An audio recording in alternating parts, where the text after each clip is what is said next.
Okay, dear students, now I am going to discuss about the scalar multiplication, which is one of the very important operations to be performed in the elliptic curve cryptography. And in fact, this slide actually explains you the various features and importance of the scalar multiplication process.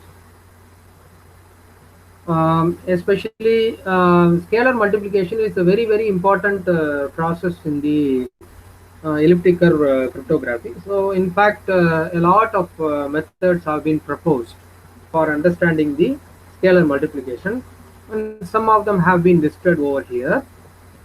In fact, what we are going to do is, as you all aware that the entire operation in elliptic curve cryptography is actually revolving around the set of points that we have generated during the definition of the curve by adopting the curve equation. Uh, the scalar will be the key, or scalar will be secret number, or a session key or nonce that are chosen by the user. And what he does is, in fact, if you think about the key exchange algorithm, especially key exchange algorithms are used in public key cryptography. User A assumes a private key and scalar multiplication, and he sends the encrypted point to the user B, and user B must be able to decrypt it with his own private key. That's the process, vice versa process. So what they communicate is public information, public key, and from that both of them have to be able to generate the same key. That is the main process involved in the public key crypto system. The very first process in the elliptic curve cryptography is key exchange algorithm. Second one is, by applying the same similar kind of operations, we perform encryption and decryption process. And a lot of optimization techniques have been suggested on designing or developing the scalar multiplication process. For example, if you take a point 2 comma 2, the 2 comma 2, what we do now is we perform a point addition or point doubling. So just a one step process. But if you take a larger number, if you operate your elliptic curve in a very large prime field, like 611 or something like this. For example, here the problem that I am going to explain you, we will be operating under a prime field 211. So when you operate on such larger primes, um, we have to first decide how many additions or how many doubling process are going to be done for performing this particular scalar multiplication. So it requires a particular algorithm to be followed for executing this multiplication in a very structured manner. Either be it a software implementation or hardware implementation, understanding this algorithm plays a crucial role in developing the architecture either on software platform or on hardware platform. So in today's class, I am going to explain you a technique called left to right scalar multiplication. Of course, we have seen a lot of other types of scalar multiplication. And among the 5 methods, today I am going to concentrate on left to right scalar multiplication approach. And this is a small piece of pseudocode which explains you this left to right scalar multiplication.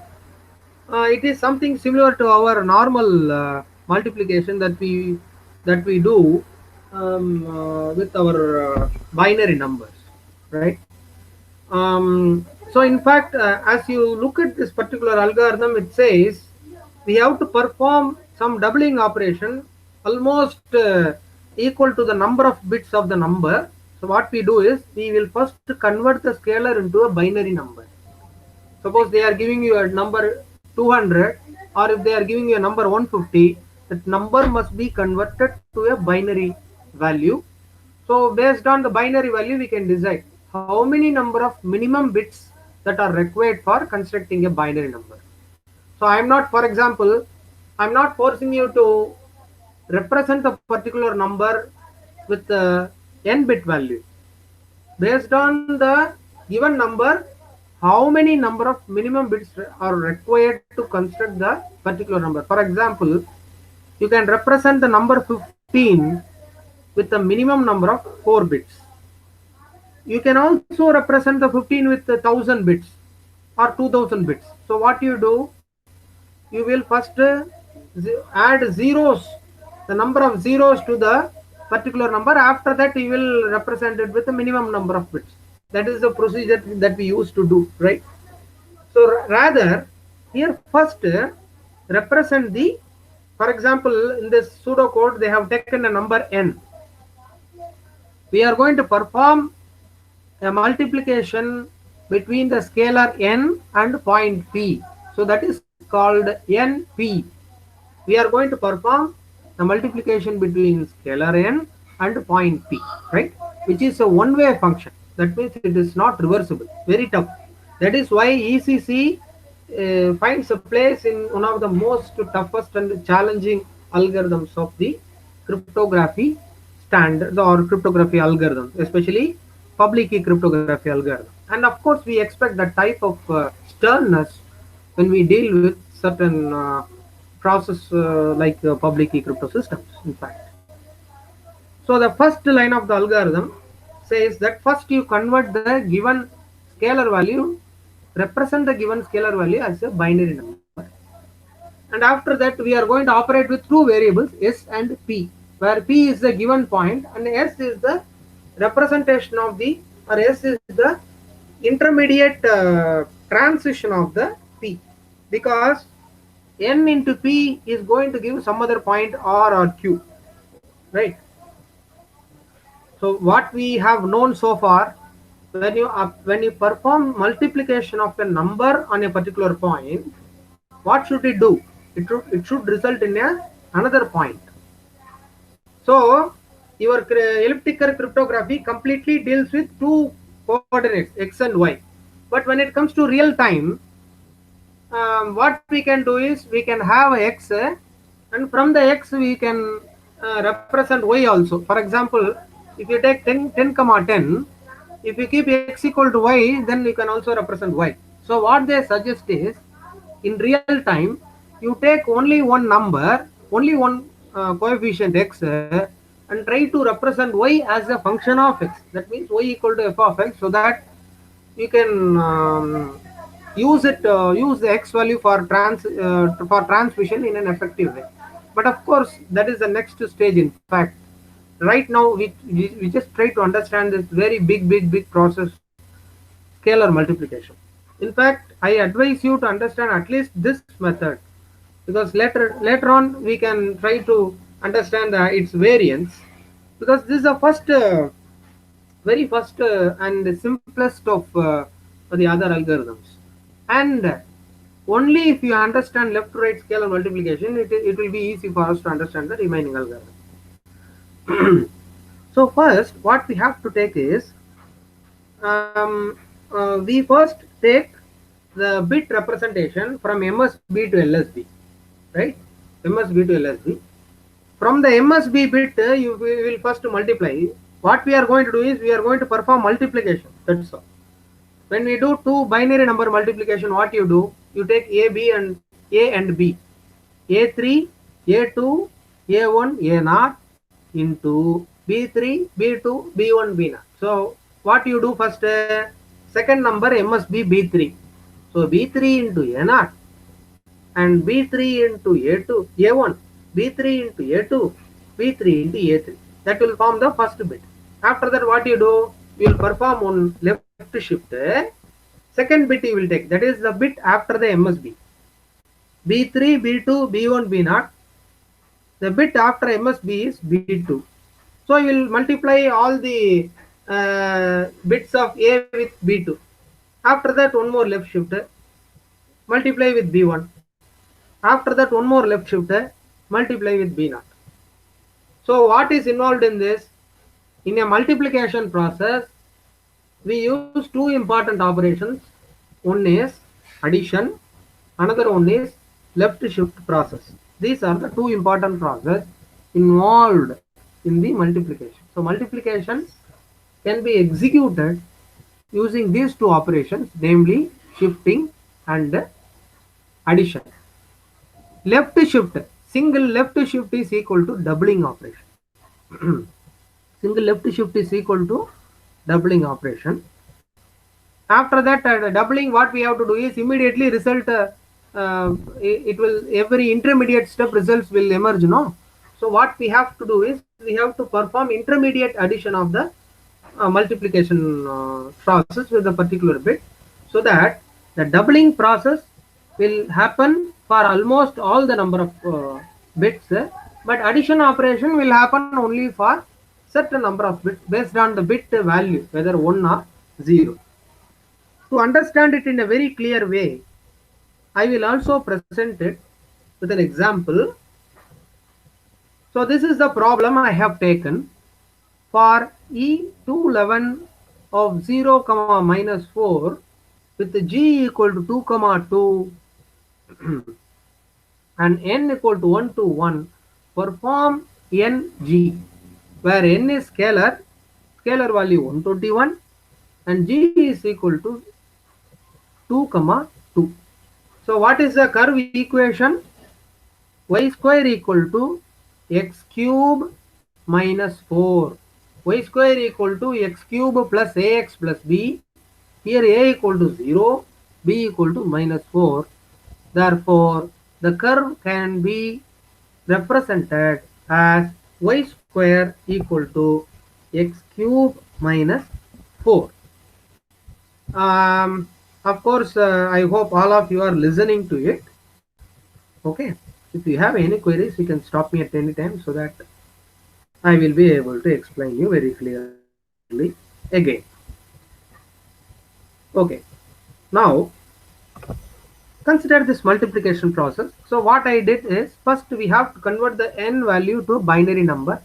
So the binary representation of 1 to 1 is 1 1 1 1 0 0 1, right?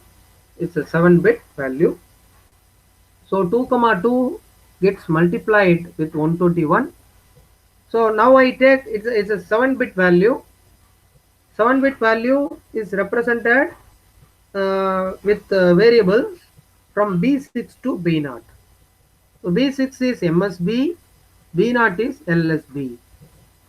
So just to take B6 equal to 1, B5 1, B4 1, B3 1, B2 0, B1 0, and B0 is 1, right? So first see this, I have just represented how this multiplication process goes.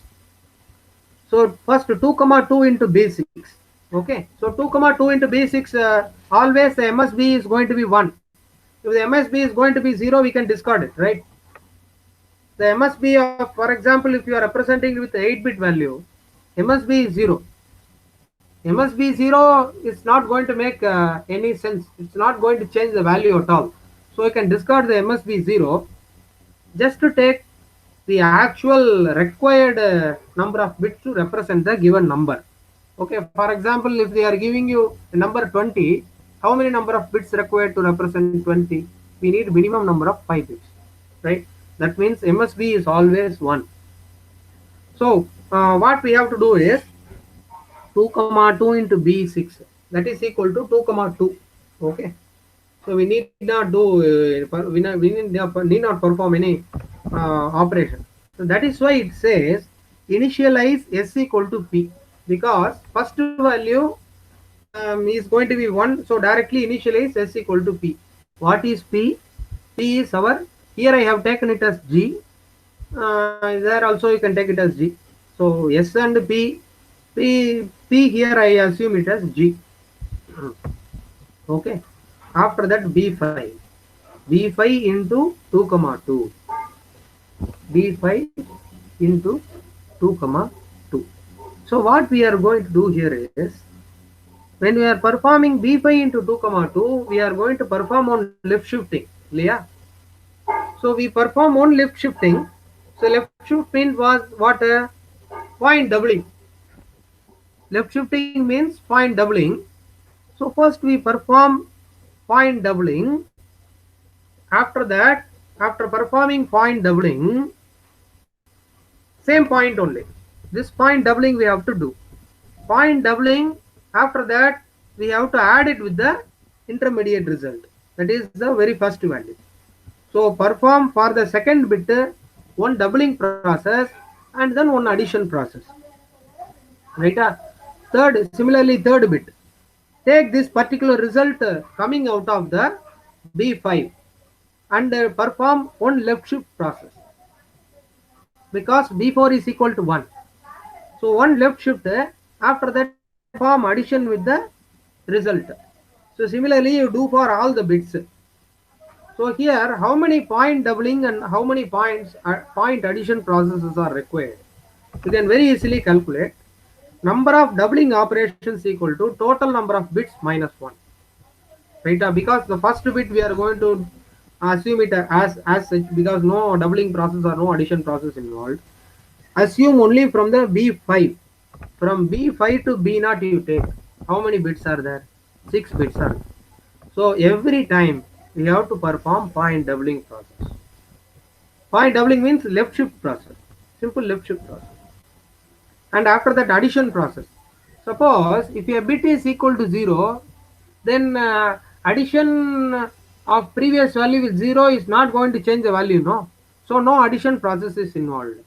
So addition process depends on whether the bit is equal to 1 or 0.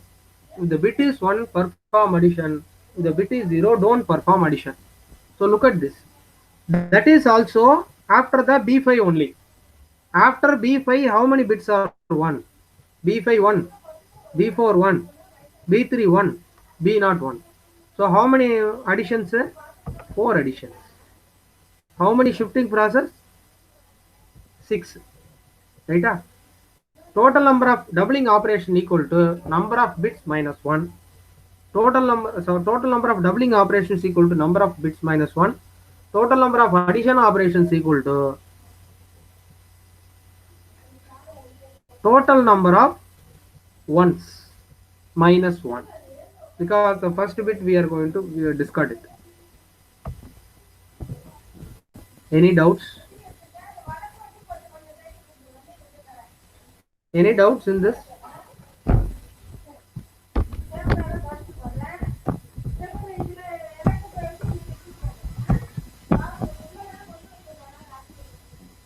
Any doubts?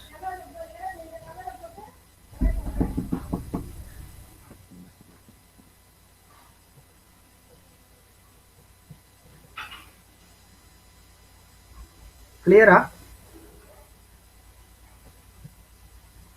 What about others?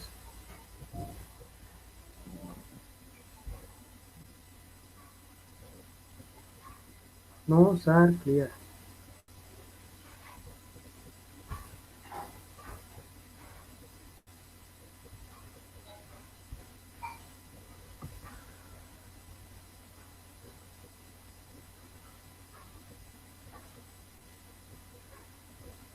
Clear?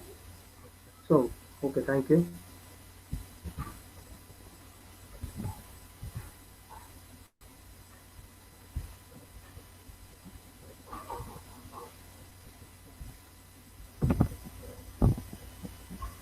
So next, now I am just going to explain you the algorithm. So initialize value s equal to p, which is equal to 2 comma 2. In this first I take the sixth bit.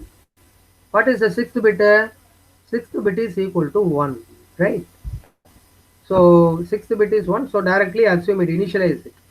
Next round 1. Round 1, fifth bit is equal to 1. So now you take xp and yp. They are equal to 2 comma 2. Now you perform first doubling operation, after that only addition. Okay, first doubling you have to perform. You perform doubling operation on the 2 comma 2. In this process I get lambda equal to 3, xr equal to 5, and 200, so that the doubling point is 5 comma 200. That means if you perform doubling on the point 2 comma 2, it results in a point 5 comma 200. After that, what we have to do? We have to add it with the point.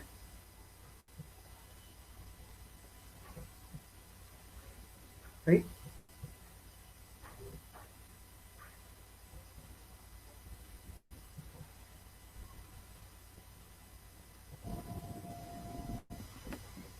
So just make a note of it.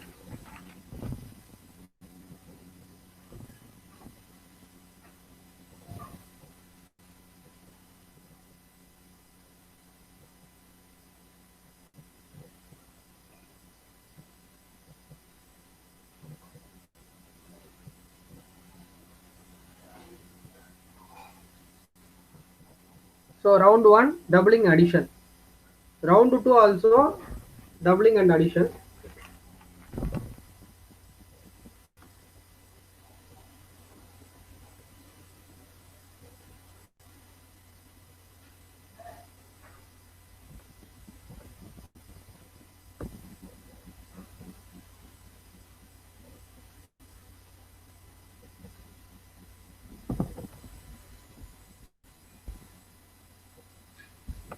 Are you copying?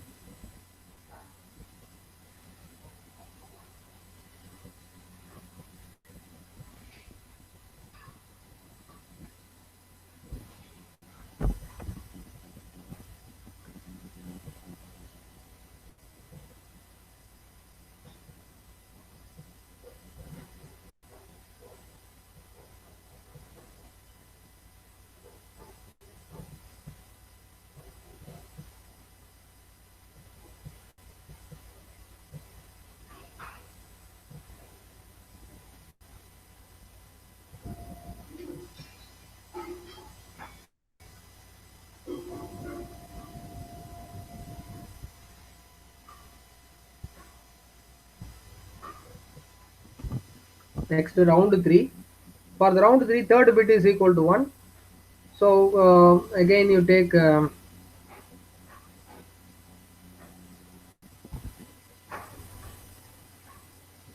XP and YP.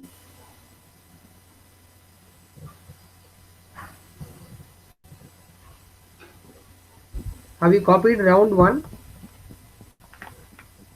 Round 1, lambda equal to 3. The point is 5 comma 200. For addition operation, we have to take 5 comma 200 and we have to add it with S equal to S plus P. Equation is S equal to S plus P.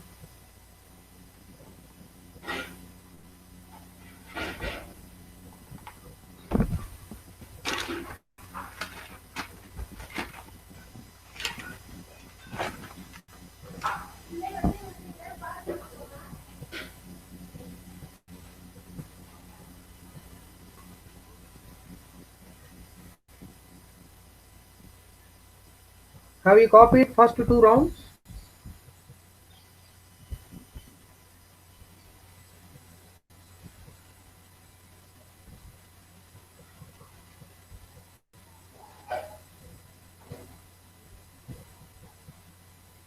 Okay.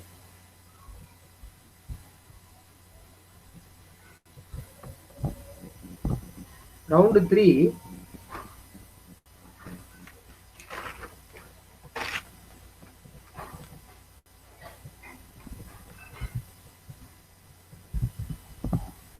Round 3, XP is 179, YP is 199. So the doubling operation gives you a value XR 201, YR 85.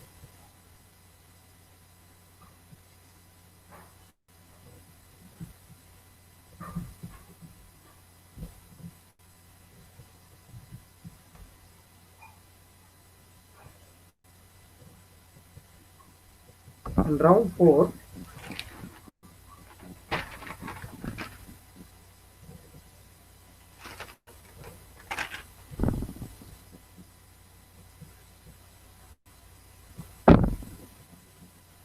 XR 70 and 200.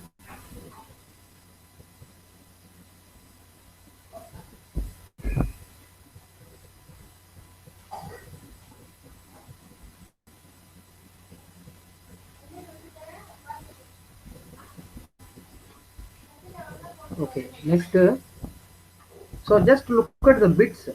1 1 uh, 1 1 1 1 0 0 1. Okay, round 4, that is second bit 0, first bit, then round 5. So round 5 starts with 70 comma 200 with lambda equal to 195.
Have you copied? Just answer.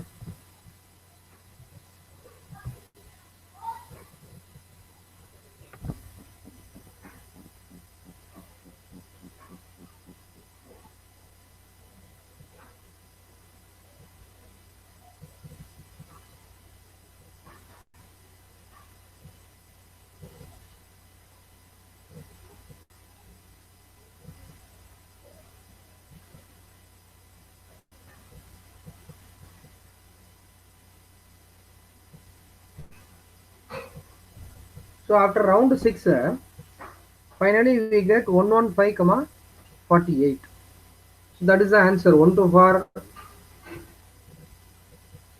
performing the multiplication of 121 into 2 comma 2, we will get a result of 115 comma 48. So the point emerging out of the scalar multiplication is 115 comma 48.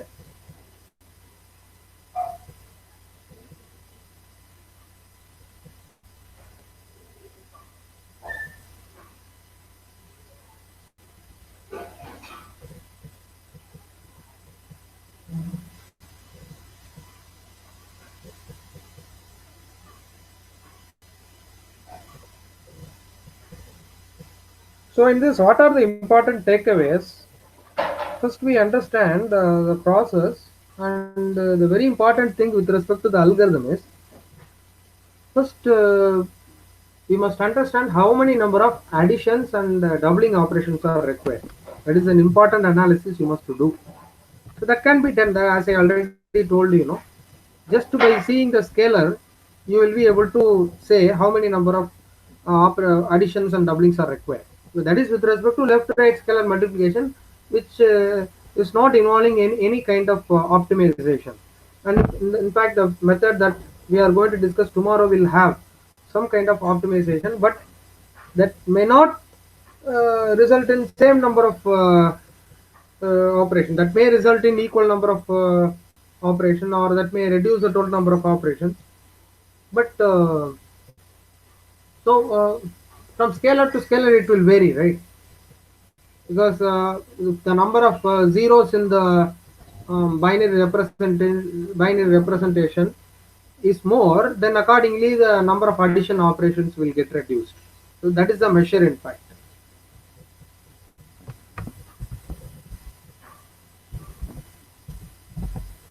Any doubts here?